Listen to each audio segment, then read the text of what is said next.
Well, Alan Quinlan is here this morning to talk to us about rugby. It is obviously a Six Nations week, and so we'll talk about France and all the rest of the stuff and the Ireland team. But Alan, you want to start this morning by talking about the Pro 14, right? Because it was one of those quiet weekends of the Pro 14 that everybody doesn't really... It's on the radar a little bit, doesn't it? Yeah, but then when you think back all those years ago, it was these weekends that apparently cost Matt O'Connor his job, because he couldn't win when his frontline stars were away.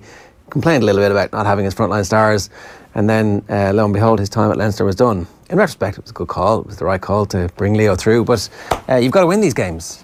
You have, yeah. And to be fair, Leinster on Friday night, it's a few days. It wasn't probably their most clinical and best performance, winning 19-7 against the Cheetahs, but you got to commend them. They're 22 points clear at the top of Conference A, and can't be caught. They're qualified, home semi-final, and that's incredible. The distance between them and everyone else is just phenomenal. And yeah, the Cheetahs prop should have been sent off the other night for a tackle on Fergus McFadden. He chipped the ball over, and their loose head prop followed through, and Nigel Owens was refereeing. It probably could have been a red, but as I said, it wasn't Leinster's best performance. But with 4 games left, to be already qualified for a semi-final is phenomenal, to be fair to them. That's Munster traipsing off. Yeah, and those pictures kind of sum up probably the performance, maybe the result. It's difficult. The conditions were horrendous. It's quite tricky playing over in Scarlets. It was a game Munster should have won, I thought, and I think they probably think everyone, maybe not the Scarlets fans, but it was the result that they got. They won 10-6 against Munster. The result that they got was on the back of an incredibly strong defensive effort. And they deserve a lot of credit for that. And sometimes those kind of wins, you can get a lot out of them because you show a lot of character and stuff. But Munster, they had opportunities. They had 70% possession. They were pummeling the Scarlets line on a number of occasions in the first half and the second half. And they just kind of, at the kind of end result, was a knock-on or a turnover, or a good defensive set from Scarlets. But they had a couple of opportunities. Mike Haley made a line break at one stage, and just from a good backline move, and should have passed, and it was a try.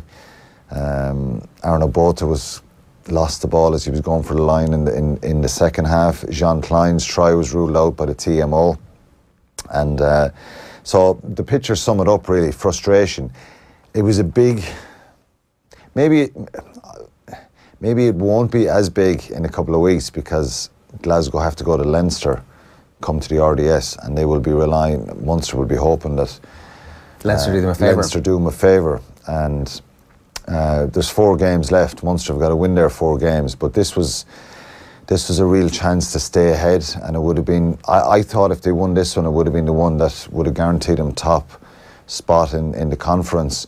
But it makes it tricky for them now, and it was a disappointing loss. And again, it kind of reminded me of that Cass performance over in France, in Europe, where they had control of the game and they just made a lot of mistakes and errors. Now, it is very difficult in wet, mucky conditions, and the Scarlets are, they're competitive. They're getting stuck into Munster. They're trying to, putting their bodies on the line, and in fairness, some credit to that. A few decisions kind of went against them, and that try from Klein in the second half. I thought if they'd scored a try and got ahead, they would have been able to see the game out. But it could be a significant one financially for them, because if they finish second, obviously they'll have a home quarter-final, possibly, and then they're away in the semi-final, which is again a financial hit for them and a chance. I think if Munster have a home semi-final, you would kind of think that they'll win it. Yeah. They'll get into a final. Yeah. And but unfortunately, I think that loss could come back to bite them. Now it might. Leinster might do them a favour in a few weeks, and we could have that dream Leinster-Munster final maybe in Scotland. The big news from Munster's perspective over the last couple of weeks has been Carbery's injury, and that's going to be the talking point going into the next round of the Heineken Champions Cup. Is there anybody else who's emerged? Is there any positional switches you suspect from the last round of the pool stages to the knockout stages in the Champions Cup? Well, look, if Carbery doesn't play, it'll probably be JJ Hanrahan, I'd say, or Tyler Blendell has taken a little bit of time to come back, and he's been hasn't played a huge amount of games. He's been involved off the bench, and I think he had a really horrendous time with injuries, he still looks a little bit nervy and a little bit unsettled in himself in some of his decisions. 2 years ago, I thought this guy is, his acceleration was that way. And so would it be Blandel or JJ Hanran? JJ Hanran is only back from an injury himself. So I think everyone will be hoping that, Carbery, given where he's at and the way he's performed for Munster this year, would be fit. Can Blandel get back on that trajectory? Well, he's enough of talent and ability. I think it's probably upstairs how he gets back into the tempo of the game and manages a game well. I think some of the decisions he's probably made since he's come back have been a bit panicky. He's kicked the ball away a few times. And I genuinely, 2 years ago, I remember this guy taking the ball to the line with great confidence and bringing guys inside and outside. He has that footballing ability, but I just think maybe because of being out of the game for so long that he's trying to take an easier option, which is kicking, which probably is not his natural game. He's a running fly half, but look, that's a couple of weeks away. I think all the provinces will be hoping that once the Six Nations block finishes, that their top stars are ready and waiting for him and playing. I think the more games Chris Farrell gets, the more games Conor Murray gets, will be a boost for Munster, because they've been undercooked with performances and probably game time, given the injuries they've had in the last 12 months. But yeah, it'll be an interesting couple of weeks. I think everybody in Munster will be hoping, well, Johan van Graan will be probably hoping that Carbery comes through, and hopefully he's involved against France this week. Joe Schmidt said last week that he hopes he'll train. It must be tough for Blandel when you come back from an injury like that to actually have that confidence to play the way you used to play. I think sometimes as a forward it might almost be easier, as weird as that sounds, because you have to engage in the scrum. You almost have to get that. As a forward, you're kind of trudging straight into the contact. You can't really.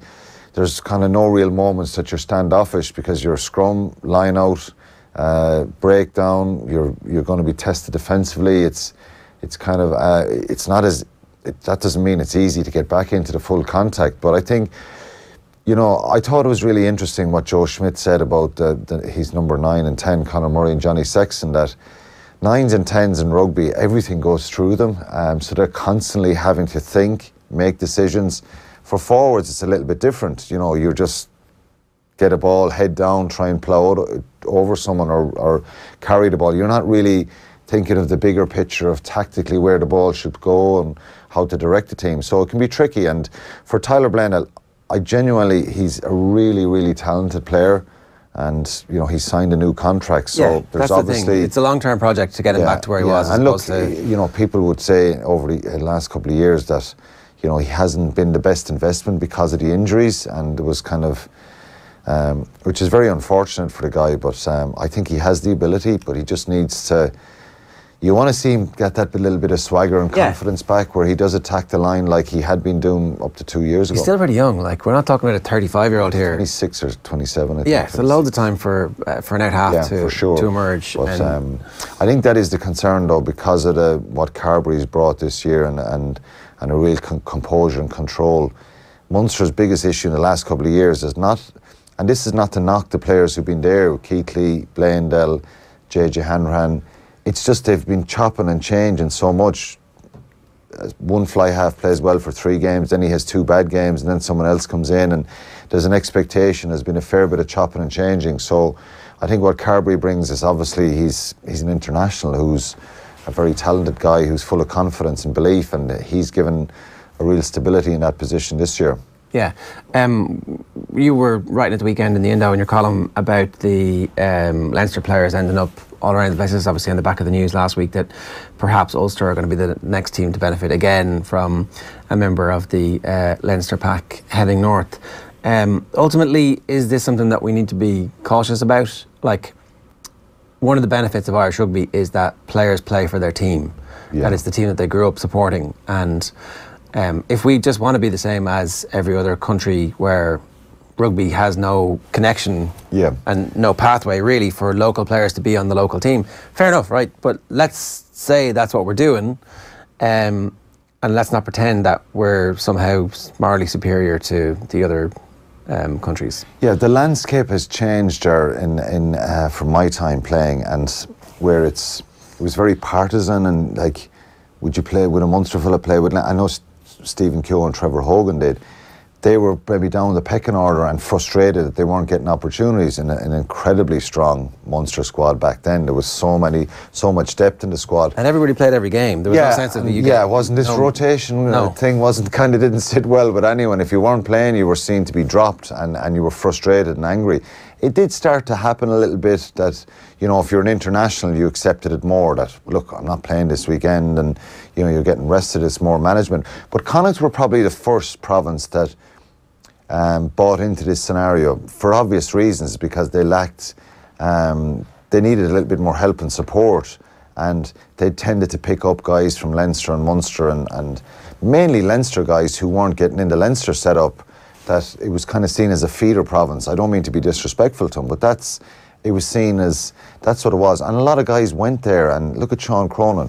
He goes to Connacht, and he left Munster, went to Connacht, and then on to Leinster, and he goes on, and you know, he's had an incredible career. Owen Redden went to Wasps, and that, you know, Connacht have kind of benefited for that. Connacht are in a place now where they're producing their own players. Their academy is really good, and you watch the result of the weekend against the Ospreys. They were fantastic. The rugby they're playing is brilliant, and contrast to 12 months ago when, you know, the effect Andy Friend has made, but the rugby they're playing. But going back to the point of this movement around the provinces, I've thought long and hard about this, and the die-hard provincial fans will be uneasy about it. And, you know, Munster have a fair few people from outside the province playing. I never particularly had any problem with anybody putting on the red jersey, as long as they bought into the culture, and that they put their body on the line and they showed passion and pride for the jersey. And I kind of haven't changed my mind on that. I think it's really tough on Leinster, who are producing these players, and they probably have the most depth, to lose. I think the biggest blow for them, and you know, whether they'll say it or not, is Joey Carbery. Because you have a 22-year-old fly half international who's played 9 or 10 internationals, incredible talent. Your number one choice is a 33-year-old world player of the year, but he's, you know, ultimately he's not going to be around forever, and here's your natural, unbelievably talented guy who's an international at this age that we're going to have for the next 10, 12 years. And that's not taking anything away from Ross Byrne, who's an excellent player as well. Losing him was probably the hammer blow. And what if when Sexton retires, that Carbery goes back to Leinster? But what if Leinster have taken this personally, and they're like, all right, you go down to Munster, we don't want you back, Ross Byrne is our next 10? I don't think anyway. You'd be silly to do something like that. I think we're going to see a bit more movement where guys do come and go a little bit. I think it'd be. That's something we haven't seen. Yeah. A controversial one like that, where someone moves back. Like Cian Kelleher is moving back to Leinster this year from Connacht, but that's seen as he went there for 2 or 3 seasons and actually played really well. Yeah. And he wants to go home, and Leinster have signed him back, and he's a really good player. But this one is a bit different, you know. And so what if that happens? Well, if it happens, it's ultimately it's down to the player. That's a kick in the nuts for Munster. Yeah, and ultimately the important thing to clarify here is, Ger, the players make these decisions. Now, they can be told... Heavily influenced, though. Yeah, they can be influenced, and they can be given, you know, an opinion of, look, if you... warning. Well, it depends what way you want to take it, but ultimately, if there's 6 back rows in Munster and they're all internationals, like there was in my time, I don't think we'd be allowed do that now. Yeah, so... one of us or 2 of us would be told, lads, you got to go, look, there's 6 into 3 doesn't go here, and there's a couple of more, like there's probably 3 or 4 more guys in Munster at the time who we were stopping from stepping up, rightly or wrongly, and so I think there will be a bit more movement. If you've been told, if you want to play for Ireland, you have to play for Leinster? Well, I'd have to seriously consider it, and I genuinely felt, well, if you've a closed mentality of saying, well, I'm just Munster and I'm not doing that, it wasn't part of the power of your Munster team. If you're on the team, I think...